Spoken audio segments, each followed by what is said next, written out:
Hi friends, welcome to Rati vlog. நம்ம இந்த வீடியோவில் என்ன பார்க்க போகிறோம் பார்த்தீங்கன்னா, பாப்பாவோட ஃபர்ஸ்ட் பர்த்டேயோட ஃபங்க்ஷன் விலாக் தான் பார்த்துட்ருக்கோம். ஸோ நாங்கள் வந்து இந்த ஹால் தான் வந்து புக் பண்ணது. ஸோ இப்போ பார்த்தீங்கன்னா டெக்கரேஷன் ஒர்க் பண்ணி போயிட்டுருக்கு. ஸோ நாங்கள் வந்து 6 o'clock வந்து மண்டபத்துக்கு போயிட்டோம். ஸோ பார்த்தீங்கன்னா நான் வந்து இப்போது அங்கெல்லாம் நாங்கள் அரேஞ்ச் பண்ணிக்கிட்டு தான், நம்ம ஃபேமிலி மட்டும் தான் அங்கே இருந்தாங்க. நெக்ஸ்ட் டெக்கரேஷன் ஒர்க் பண்ணுறவங்க இருந்தாங்க. ஸோ ஆளுங்கெலாம் பார்த்தீங்கன்னா 8 மணிக்கு மேலே தான் வந்தாங்க. அதுக்கப்புறம் பார்த்தீங்கன்னா நம்மளுக்கு ஒரு வீட்டில் ஒரு ஃபங்க்ஷன் நடக்குது அப்படின்னாவே நம்மளுக்கு வந்து ஒரு பதட்டம் இருக்கும், ஒரு டென்ஷன் இருக்கும், என்ன ஆக போகுது, யாருக்கு சண்டை வரும் அப்படியே இருந்தது. பட் இந்த ஃபங்க்ஷன் பார்த்தீங்கன்னா எனக்கு அந்த இதுவே இல்லை. எப்படி சொல்கிறது, ஒரு வாரத்துக்கு முன்னாடியே பத்திரிக்கைலாம் கொடுத்து முடிச்சிட்டோம். ஸோ இன்றைக்கி எங்களுக்கு அந்த ஒரு டென்ஷன் இருக்கும்னு சொல்லுவாங்க பார்த்தீங்க, அந்த டென்ஷனே இல்லாமல் நடந்தது. ஸோ அதுவே பெரிய விஷயம். ஏன்னா எந்த ஒரு பதட்டம் இல்லாமல் ஒரு ஃபங்க்ஷன் நடக்குதுன்னா பெரிய விஷயம் தானே. இது எதுக்கு நான் மென்ஷன் பண்ணுறேன்னா, எனக்கு மட்டும்தான் அப்படி இருக்குன்னு நினச்சேன். பட் பார்த்தீங்கன்னா எங்கள் ஃபேமிலி மெம்பர்ஸ்க்கும் அப்படி தான் இருந்தது. நார்மலாக இருந்தது, எந்த ஒரு டென்ஷன், ஒரு வைப், ஒரு பதட்டம் அந்த மாதிரி எதுவுமே இல்லாமல் நார்மலாக இருந்தோம். அதனால தான் இதை நான் சொல்கிறேன்.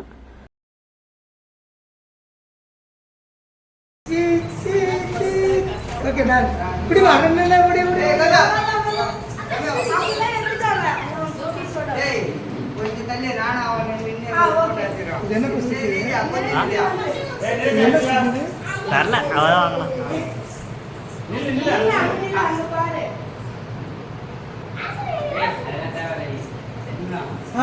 ரைட். அம்மா. அப்பா சொல்ற கேட்க மாட்டேதும்மா. ఎక్కువ గిట్టవమ్మా அங்கே பாருப்பா. அம்மா. ஸோ பாப்பாவுக்கு பார்த்தீங்கன்னா கம்ஃபர்டபுளான இருக்கிற ஒரு ட்ரெஸ்ஸை தான் வந்து அவனுக்கு நான் வந்து ட்ரெஸ்ஸிங் பண்ணோம். ஸோ ஏன்னா வந்து ட்ரெஸ் மாற்றுறதுல கூட நம்ம வந்து ஒரு கசகசன்னு ஒரு ட்ரெஸ்ஸை போட்டு விட்டுட்டு கூட அப்புறம் அழுக ஆரம்பிச்சாங்க. ஃபங்க்ஷன் எண்டு வரைக்கும் அழுதுகிட்டே தான் இருப்பாங்க. ஸோ அதில் வந்து நான் தெளிவாக இருந்துட்டேன். ஏன்னா அவனுக்கு எப்படி இருக்கணும், ஸோ கம்ஃபர்டபுளாக ஒரு ட்ரெஸ் இருக்கணுமா, அப்படி தான் நான் வந்து ட்ரெஸ் எல்லாம் போட்டு ஃபோட்டோ எடுத்தோம். ஸோ அதுக்கப்புறம் கோட் ஷூட் வந்து நான் அவாய்ட் பண்ணிட்டேன். ஏன்னா வந்து அதெல்லாம் ஸ்டூடியோவில் தனியாக நம்ம போட்டு எடுத்துக்கலாம். ஸோ வாங்கிட்டு வந்தவங்க எல்லாரும் வந்து கோட் ஷூட்லாம் வாங்கிட்டு வந்தாங்க. ஸோ நம்ம வந்து கோட் ஷூட் எடுத்துகிட்டு பார்த்தீங்களா, அது கூட நான் பாப்பாக்கு போடல. அவங்களுக்கு எவ்வளோ கம்ஃபர்டபுளாக இருக்கணுமோ அந்த மாதிரி ட்ரெஸ்ஸை தான் வந்து நான் வந்து அவனுக்கு போட்டு விட்டு ஃபோட்டோ எடுத்தோம். ஸோ அதுக்கப்புறமா பார்த்துக்கலாம் ஃபோட்டோஸ்லாம். அதுக்கப்புறம் இந்த வண்டி பார்த்தீங்கன்னா அவங்க பெரியத்தை வாங்கி கொடுத்தாங்க பாப்பாக்காக.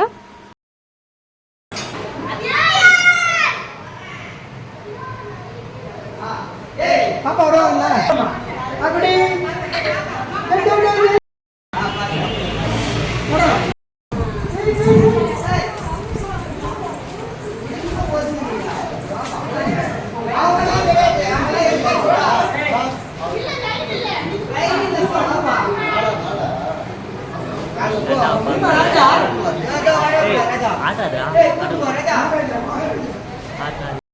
ஸோ ஃபோட்டோ வந்து எடுக்கணும், வேறு ட்ரெஸ் மாற்றுங்கன்னு சொல்லிட்டு இந்த கோட் ஷூட் போட்டு விட்டாங்க. பட் இதுக்கே அவங்க கம்ஃபர்டபுளாக இல்லை. ஸோ அதனால வந்து நான் வேறு ட்ரெஸ் வந்து வேர் பண்ண வச்சிட்டோம். ஸோ இந்த ஒரு ஃபோட்டோக்கு மட்டும் தான் இந்த கோட் ஷூட்டில் இருப்பாங்க. ஸோ அதுக்கப்புறம் பார்த்தீங்கன்னா நெக்ஸ்ட்லாம் ஃபோட்டோ எடுத்துகிட்டு இருந்தாங்க. நெக்ஸ்ட்டு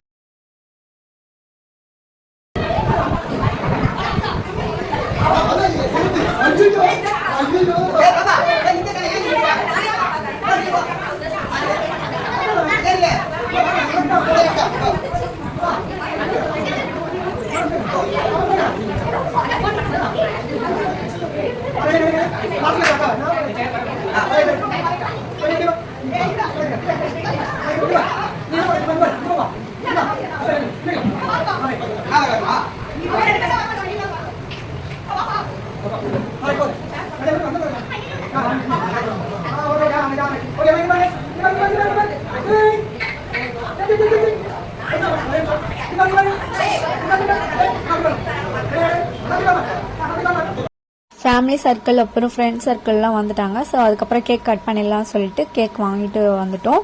ஸோ நான் ஆர்டர் பண்ணியிருந்த கேக் வந்து நம்பர் 1 ஷேப்பு. ஸோ இது வந்து பார்த்தீங்கன்னா black currant flavour. So happy birthday ji Sarveswaran அப்படின்னு போட்டுருந்தாங்க.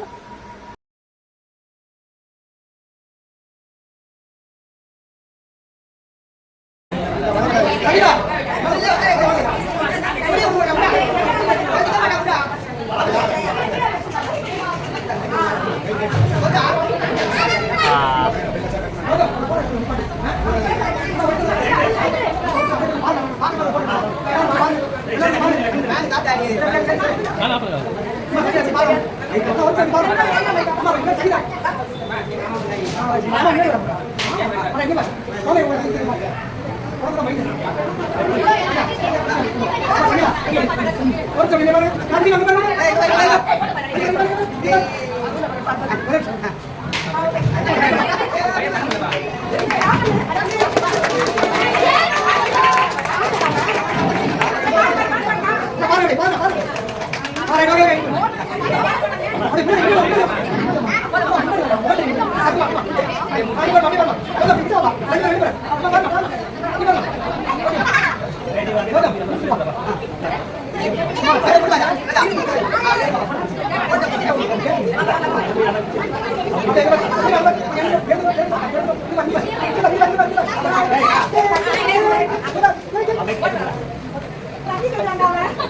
ஸோ ஃபங்க்ஷனாகவே saree வந்து வேர் பண்ணணும்னு எனக்கு ரொம்ப நாளாக ஆசை.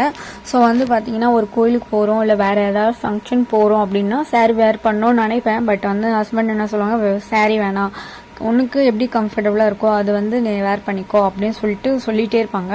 பட் இந்த ஃபங்க்ஷனில் வந்து நான் saree தான் வேர் பண்ணணும் அப்படின்ட்டு அடம் பிடிச்சி ஸோ saree கட்டிகிட்டு இருந்தேன். எனக்கு வந்து saree கட்ட தெரியாது. பட் இருந்தாலும் நம்ம saree தான் வேர் பண்ணணுன்ட்டு ஒரு ஐடியா பண்ணனால நம்ம saree வேர் பண்ணிட்டோம். ஸோ அதுக்கப்புறம் பார்த்தீங்கன்னா ஆனால் ஏசி ஹால் இல்லாதனால ரொம்பவே வெந்து போயிடுச்சு. ஸோ மண்டபம் வந்து நான் புக் பண்ணும் போதே ஏசி ஹால் கிடைக்கல, அதுதான் ஒரு டிசப்பாயிண்டட்.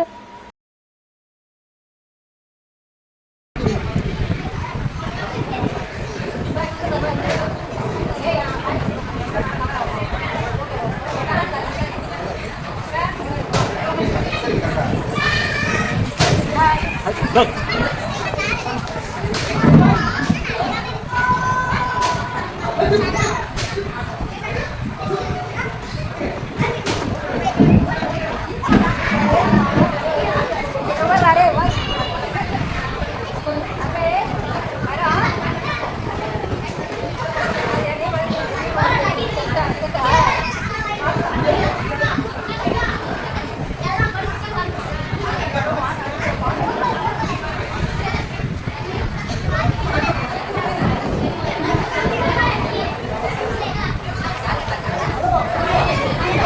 நெக்ஸ்ட் பார்த்தீங்கன்னா ஃபுட் வந்து அரேஞ்ச் பண்ணது வந்து சிக்கன் பிரியாணி, சிக்கன் 65, ரைத்தா, கத்திரிக்காய் பச்சை, bread halwa, water bottle, ice cream. So இதுதான் வந்து நாங்கள் ஆர்டர் பண்ணோம். ஸோ ஃபோட்டோலாம் வந்து எடுத்து முடிச்சிட்ட பிறகு நாங்கள் லாஸ்ட் பந்தியில் உட்காந்து சாப்பிட்டுட்டோம்.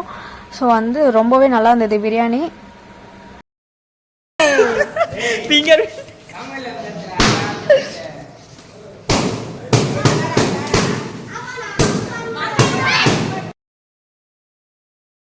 எண்ட் ஆஃப் த ஃபங்க்ஷன் பார்த்தீங்கன்னா நம்ம வந்து வீட்டுக்கு கிளம்பிட்டோம். ஸோ பார்த்தீங்கன்னா இந்த பலூன்ஸை டெக்கரேட் பண்ணியிருந்தாங்கல்ல, அதெல்லாம் வந்து வீட்டுக்கு எடுத்துகிட்டு போகலாம். ஸோ அவ்வளோ பலூன்ஸ் நம்ம எடுத்துகிட்டு போய் என்ன பண்ண போகிறோம். ஸோ அதனால் வந்து ஒரு ஆசைக்கு வந்து டப்பு டெப்புட்டும் அப்படின்னு சொல்லிட்டு எல்லாத்தையும் வெடிச்சு விட்டுட்டோம். ஸோ அதுக்கப்புறம் பார்த்தீங்கன்னா பாப்பா பசங்க எல்லாருக்கும் அவங்கவுங்க ஆசைக்கு ஒரு பலூனை உடைச்சி விட்டுட்டு விளையாடிட்டு இருந்தாங்க. ஸோ அதுக்கப்புறம் நெக்ஸ்ட் டே வேறு எலெக்ஷன் டே, அதனால வந்து எலெக்ஷனுக்கு ரெடி ஆகணும். ஸோ மண்டபத்தை சீக்கிரமாக பேக்கப் பண்ணுங்கன்னு சொல்லிட்டாங்க. End of the birthday function ரொம்ப ஸ்மூத்தாக ஜாலியாக என்ஜாய்மெண்ட்டோட ஃபினிஷ் பண்ணிட்டோம். ஸோ இந்த வீடியோ உங்களுக்கு பிடிச்சிருந்தா லைக் பண்ணுங்கள், மறக்காமல் ரதி விலாக்ஸை சப்ஸ்கிரைப் பண்ணி வச்சுக்கோங்க. தேங்க்ஸ் ஃபார் வாட்சிங்.